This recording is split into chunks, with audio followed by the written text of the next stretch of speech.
Today, Real Expats Living in Italy is going to Nemi. We'll be meeting Tony and Barbara, so I'm just leaving my house and I'm going to jump in my van, so I'll see you once I get on the road.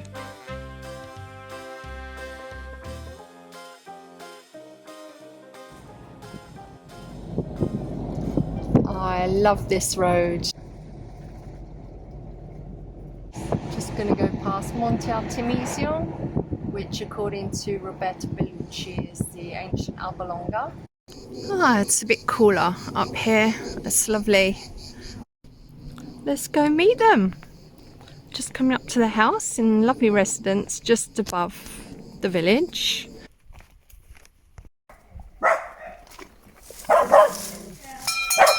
Hi! Lovely to see you again, Barbara. Hello, Michelle. Thank Long you. time no see. Yeah, thank you. Hi. Mwah. Mwah. Lovely and cool here. Barbara even has wild strawberries growing in the garden. Hello, Kitty. Barbara, you were just telling me about your new dogs. Well, let's try and get something done and try to have a chat before they wake up. And thanks for letting me into your lovely home. It's really pretty here. I love all this blue. Maybe you'll show us around as well in a minute. But anyway, I just wanted to ask you, what brought you to Italy and why Nemi? Well, long story. We were in Malaysia, and Nice. Tony was working, and I wasn't, and it was all very nice. And then there was the economic crash, and everybody on Tony's level had to leave. And so we came here en route for France. We were intending to go there, and we rented this house for 3 months, and he was with the same company but down here. And eventually they thought perhaps he was worth keeping, and so that was 25 years ago, and we're still here. And now Tony's retired, and we're just enjoying ourselves. So why Nemi in particular then? It was purely by chance, because when we came there were no houses to rent for short term, and the one we found was next to a prison, and it was Interesting. really ugly inside and out, and I just couldn't imagine any of my furniture working in there. But it was the only one on offer, and I had to go back to Malaysia because our son was there. And so we said yes, and then the very next day it was taken off the market. So we had 2 days to find somewhere that I saw before I had to go back. And we found this, and it was for rent. So I went back, and I came back with the furniture and everything a few weeks later, and here we are. So that was lucky. Yeah, it was very quick lucky. and Yes, lucky. very quick. Yeah. So Tony was working. Were you working? Well, I'm a Reiki master, so I know I can work anywhere. Okay. And it's been good to me here. We've got a nice little studio in the garden. Oh, you have to show us. Yes, we'll do. And yeah, so it's all worked well. And Tony carried on working for quite a while, and then stopped, formed his own company, and he's doing jobs as and when. So it keeps us going, and we spend a lot of time in the garden. We also do bed and breakfast. Oh, great. Yes. Yeah, you have to give us the name of and where people can find you, Yes, because well. once they see where you're situated, I'm sure they're Yes. going to want to Well, book a stay We're already if you've quite got busy, I room. think. Yeah. Yes. We just do 2 rooms, and we have 4 people at a time, which with the dogs that we got, because we rescue animals. Then we can't really deal with any more. But this summer we've had lots more than we had last summer when we started, and Well, that's and it's good. interesting to meet the people, and it's interesting to hear their stories. Yeah. So, And you're easy walking distance down to town. yes, in fact, we're literally 10 minutes out. It's quite a steep path, but fantastic views of the lake and out to sea as you walk down. And an old wash house on the way down, where when we first moved in, the people were still doing hand washing. The old ladies were staggering up the hill with the buckets and staggering back down again. As they did. And now it's now covered in graffiti, unfortunately, and isn't a working wash house anymore. But there's fantastic views from there. So what did you find easy and what did you find really difficult? Was it hard to integrate? Did you already have lots The language is a huge barrier at Yeah. first, and probably to a large extent it still is, because it's fine when you're young and you can learn a language easily, but as you get older, and it's not so easy. But people were very nice to us, and I was on my own because Tony immediately was working, and I didn't have a car at that time. So I had to go down to the village and walk back up the hill with any shopping.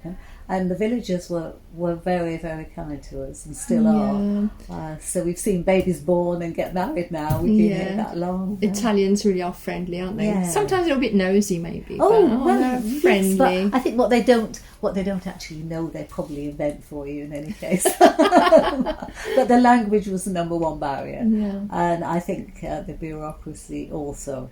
Right. So was it hard? England. Was it really hard to get originally England used to be part of the EC, so it was easier once upon a time. But now, I suppose if you weren't already here, it would have been a lot harder. Well, now it's actually impossible for our kids to come over, because of the barriers that have gone up. Yeah. And it's also quite difficult to move out of here. Because there's always some problem with plans, and the houses there seems to be a completely different system from anything we've ever known in the UK. So it hasn't been. So do you own the house? Yes, we do. You own it. But you can't easily sell a house here. No. And we're in a national park as well, so that doesn't help much. Protected and everything. Yes, which is, I think it's a great thing, but it's quite difficult. Makes things complicated. Yes. And we also find that like both our neighbours' houses are empty. The house at the end of our little lane here has been empty since we moved in. The houses on either side have both been empty for one on 10 years and one on 5 years, because families can't agree to sell. And so these huge houses are just left to rot, which it's a shame. Sad. But I suppose in a good way, at least you don't have any neighbours that might not be nice. I'm talking from experience, because I've been quite unfortunate with my neighbours. How have you? So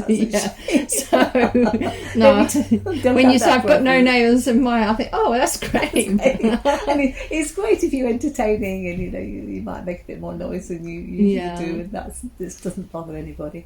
I think probably everybody's got dogs here as well, so even if our dogs bark, it's not a major problem, because everybody else's do. Yeah. So I know you're a great hostess, because I've actually been here to dinner, and I've already said in another clip that we met through the Welcome Neighbour group. Yes. So we're lucky in this area that we have the Welcome Neighbour group that keeps people together and introduces newbies as well. That's the main thing, because you remember yourself what it was like when you first arrived. You don't know where the doctor's is, you don't know where an electrician is, and that's a great plus with Welcome Neighbour, because everybody just comes here and asks a question and gets loads of answers and makes a lot of new friends at the same time. And it's even easier now with social media and WhatsApp groups and things. It used to be a lot more complicated, didn't it? Back in our day when we arrived. For new mums as well, or young mums, it's a godsend, because they can meet people they would never meet, and they form mother and baby groups. Is there anything you regret? What would you do differently if you had to? Is there anything you can think of? There isn't, to be quite honest. No, we're both very happy here. We're very settled. With COVID, it's made distance from family more difficult. And also because we have so many animals in that, but that's our own making. So we're lucky enough that the family come to see us. But it would be nice occasionally just to get away. So you definitely wouldn't want to move back to the UK? No, absolutely not. No. I couldn't cope with the weather. What about other countries in Europe? Is the weather really that decisive for you? Is the fact that it's warm in Italy? It's warm, it's sunny, the days are longer, there's lots more light, and we live right on the edge of the woods, and we walk a lot, and so it's got everything going for it. In fact, you're in such great shape. I really envy you. It's all the walking. It's all the walking up and down that hill. And up and down the stairs. Yes, it makes me laugh when I hear people say, oh, you've got to do so many steps a day. And I think, well, I've done that by 10 o'clock in the morning. So one thing I think about living here is the cost of living seems to be too high for the amount of wages that we're paid. If we've got a regular job and we've got the job while we've been in Italy, so it's okay when people come from abroad and they've been posted abroad, they're probably getting the wages that they would have got in America or England, which are going to be a lot higher. So what do you think about the cost of living? Do you find food to be reasonable? It's obviously very good and very healthy, and everything is always seasonal. But what do you think about the cost of living? How much do you think people need a month to live here? Well, it's interesting when you do talk to people, because we talk to people who are living on almost nothing, and they're living hand to mouth, and they haven't got pensions. They've worked and then they're relying on families, and yet on the other end of the scale, there's people who have worked abroad and are not Italian citizens, and for them it's a lot cheaper to live here. But for the average Italian, I think the taxes are way too high. I think there's a huge discrepancy in the levels of people and very little help. And the bureaucracy is such that for anybody to actually go and sort it out, it becomes impossible, because you see people who can barely walk, and their office might be in the next town or the next 2 towns away. So I think it's very difficult for the average Italian, and I can understand the discomfort and the displeasure of the majority of them. Yeah, because public transport, there's so many strikes. Yeah. You can never rely here in Nemi, because it's so tiny, and we have maybe 2 buses a day, and sometimes they just don't turn up. So it makes general movement very, very difficult. So you've got to have a car. You've got to be able to drive. And that's where the local people are at a disadvantage. They do have a service where the old people can be taken for special events, but not for shopping sprees. They can't go down. There isn't a bus on Wednesday that takes them down into the nearest town, for instance. When there's a holiday where people visit the dead, then there's transport for everybody. So it's not a level playing field for them, and you see, and we talk to a lot of people who are finding it very, very difficult. Food is, for us, I think we can live, because we're mainly vegetarian, you can live for almost nothing. But feeding animals is a completely different matter. I must spend 3 times as much on animals in a week than I do on us, and I like to cook. So it's an uneven playing field. Public transport isn't reliable, but at least it's cheap.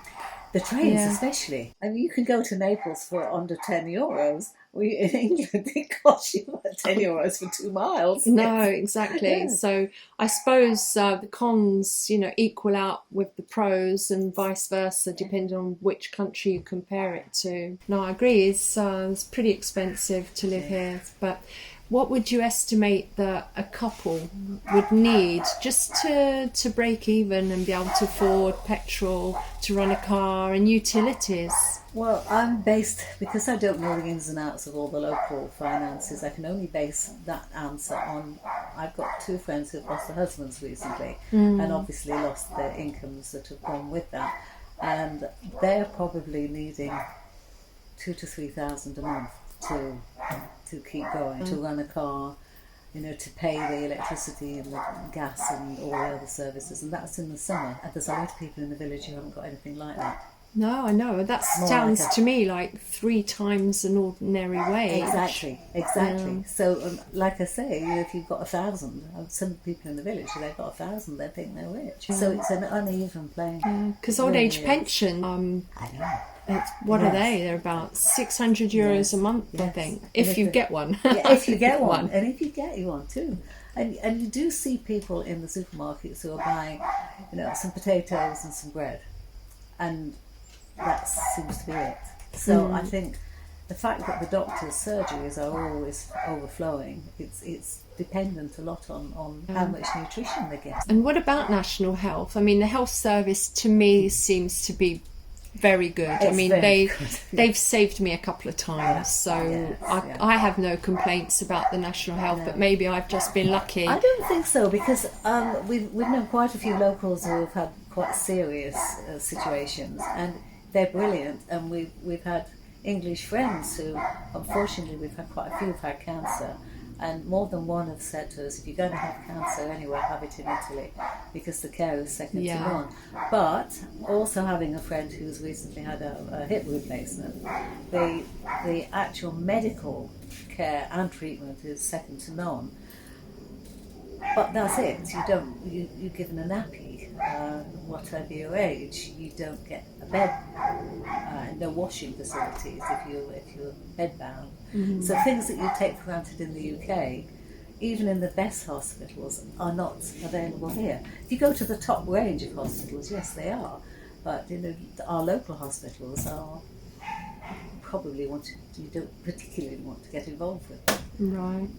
Sometimes I get the impression that people that move here, especially from England, because we're English, so I think sometimes people do imagine that they're just going to live identically to England, but with the sunshine and cheap wine. Yeah. It's not like that at all. No. I mean, one thing I find is that you really have to know your way around, the bureaucracy. That's why the language obviously is a must. It's a big problem. It is, and the particular type of language as well. You can learn Italian to sort of be sociable, but then if something goes wrong, you can make the most awful gaffes by saying completely the wrong thing and not getting the service you need from it. Yeah, and I think we're sort of in England, at least up until when I lived there, which is a long time ago, but people are sort of mollycoddled in a way that if they're supposed to do something, they'll get a letter in the post telling them what they've got to do,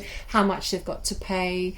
Whereas I find that here you have to find out for yourself, and you have to ask at least 5 different sources before you know exactly what you've got to do. Because if you wait for your electricity bill to come so that you can go to the post office and pay it doesn't happen.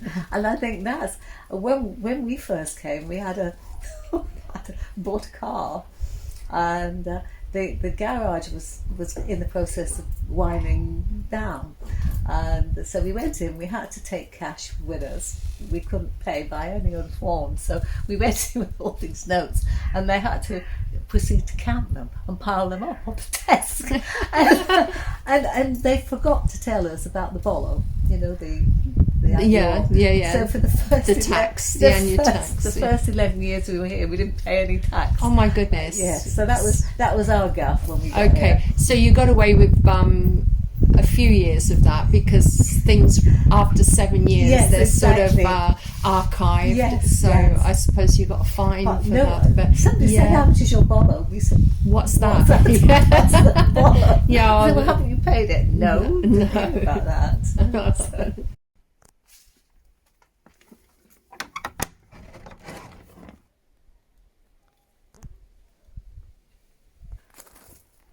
So just want to show everybody your lovely Reiki cabin. There you are. Oh my goodness. Oh, it's so relaxing. So relaxing.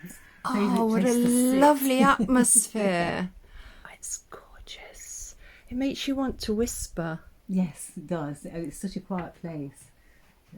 And so Tony is your handyman, isn't he? Yes. He's brilliant. He can do... Well, we built this together years ago. It's kept really well. It has.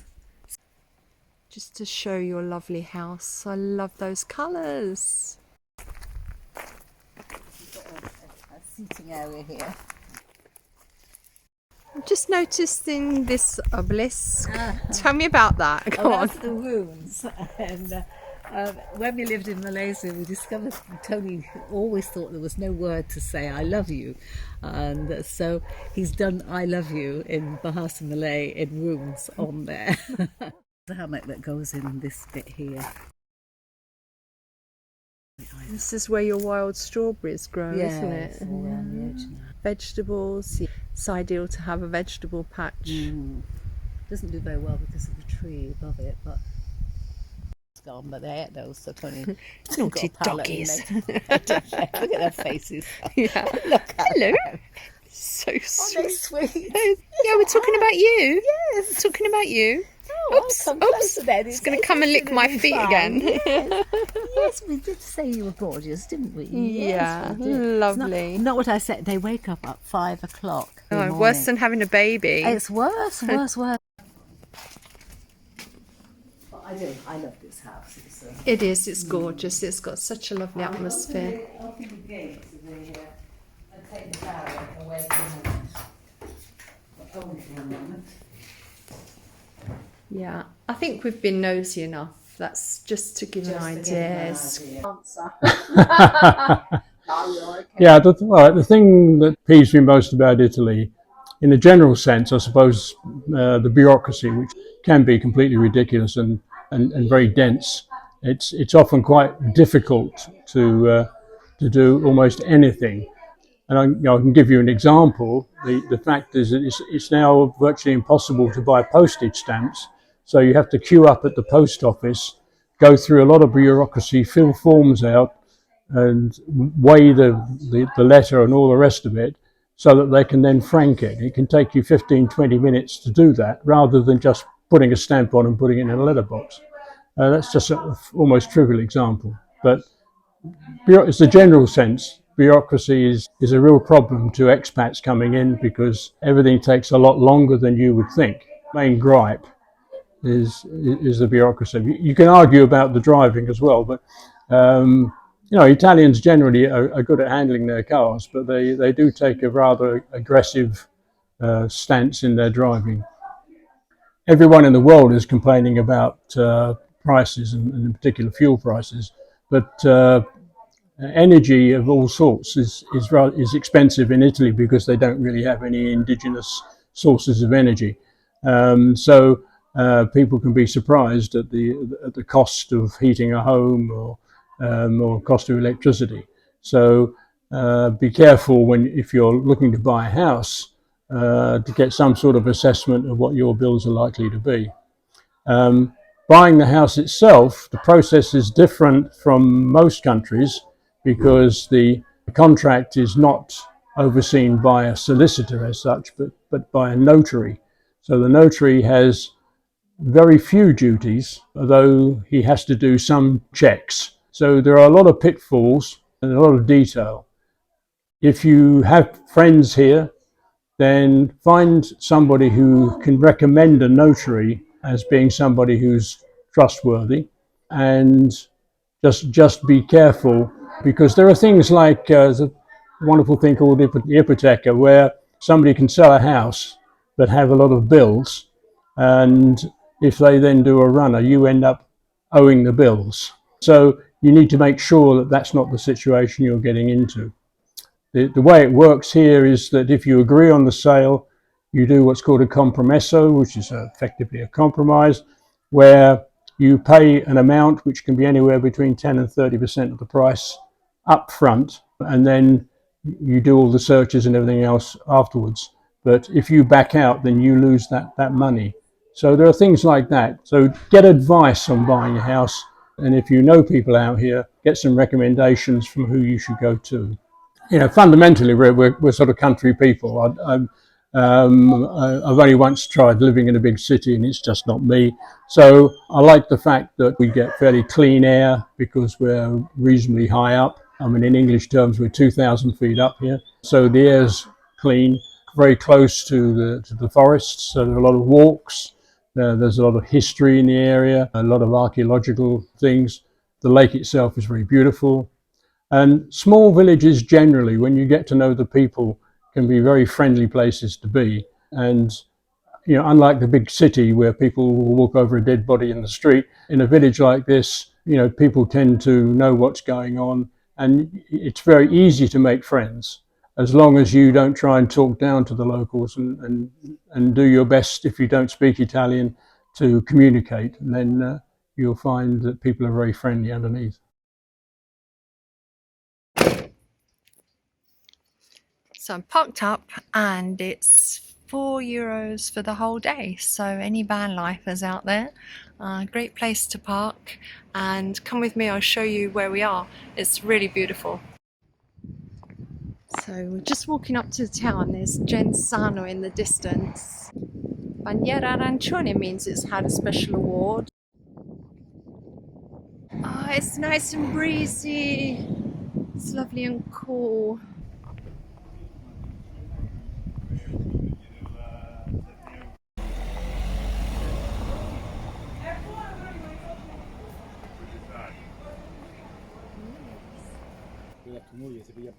Sit under the tree in the shade. There we go.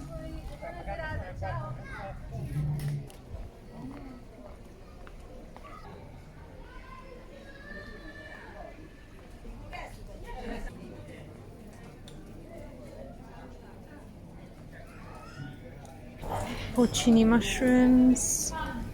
You can smell truffles. Nemi's famous for these little strawberries.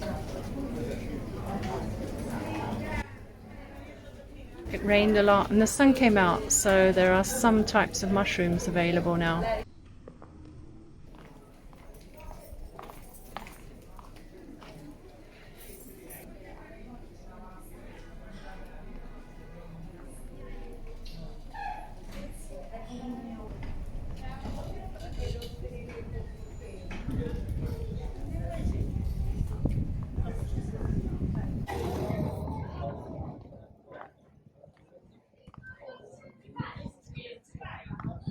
Okay, you ready?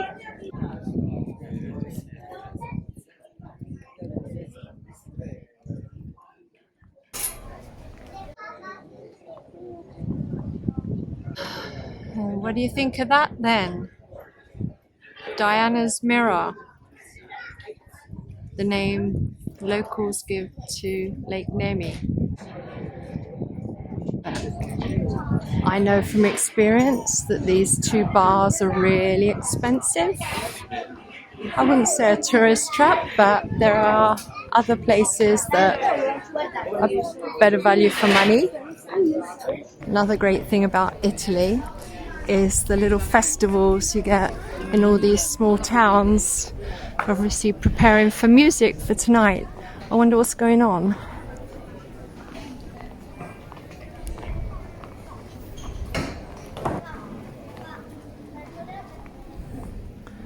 This is the local palace.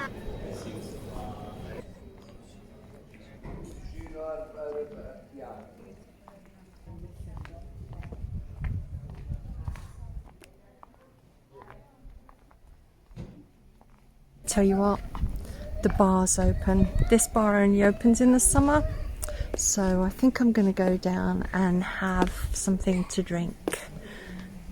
Join me.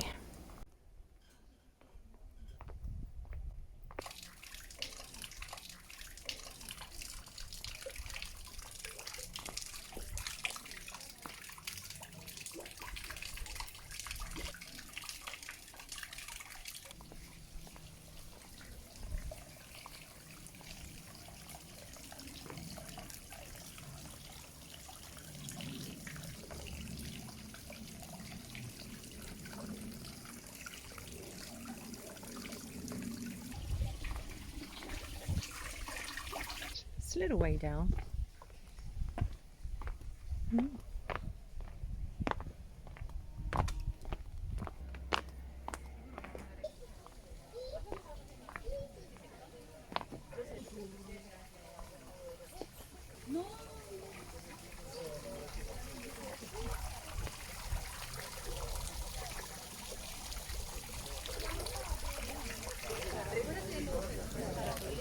Such a gorgeous colour. That's Genzano in the distance, and right on the horizon you can see the coast. As the sun starts to go down, you'll be able to see a ribbon glistening in the distance.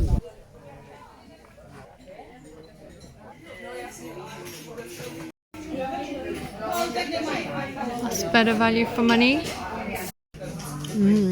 Just what I needed. Local beer. It smells delicious. Cheers.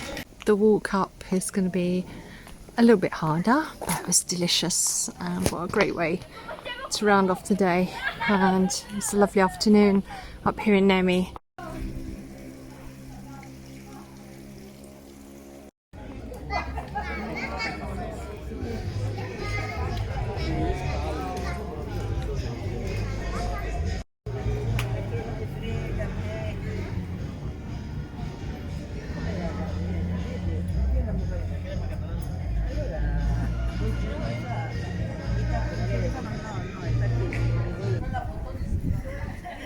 Just some nuns having fun.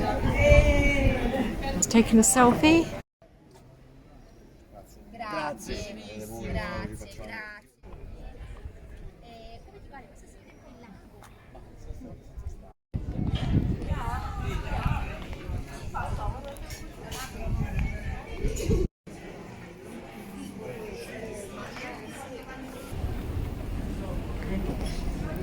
This restaurant has a really good menu and great reputation,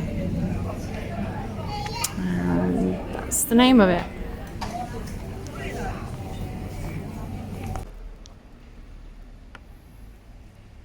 I hope you enjoyed that video. Hit subscribe, give me a like, and then will help me put petrol in my van. Thanks again.